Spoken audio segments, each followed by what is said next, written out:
Bienvenue dans un nouvel épisode d'Architecture. Aujourd'hui, nous partirons à la découverte d'une des plus belles réalisations du baroque français, le somptueux Château de Versailles.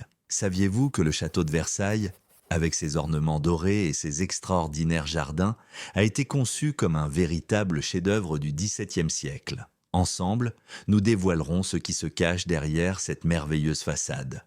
Le château, dans sa forme actuelle, est le résultat de plusieurs expansions, chaque roi ajoutant sa propre touche à l'ensemble monumental. Mais c'est le roi Soleil, Louis XIV, qui y a inscrit le plus fortement son empreinte, transformant un pavillon de chasse initial en un immense et magnifique symbole de pouvoir absolu. Avançons maintenant dans l'une des pièces les plus célèbres du château, la Galerie des Glaces.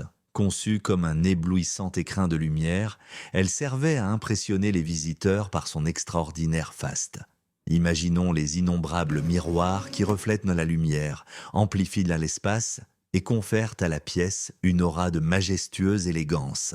C'est ici que des traités de paix ont été signés, que des rois ont été couronnés et que des bals somptueux ont été organisés. Terminons notre visite par les incroyables jardins du château. Plus qu'un simple espace vert, ils ont été dessinés par le paysagiste André Le Nôtre pour être le prolongement idéal du château. Ils représentent un des chefs-d'œuvre du jardin à la française avec des parterres symétriques, des décorations florales grandioses et de magnifiques fontaines. Pensés comme une œuvre d'art, ces jardins étaient une déclaration de la maîtrise de l'homme sur la nature, un affichage supplémentaire de pouvoir pour Louis XIV.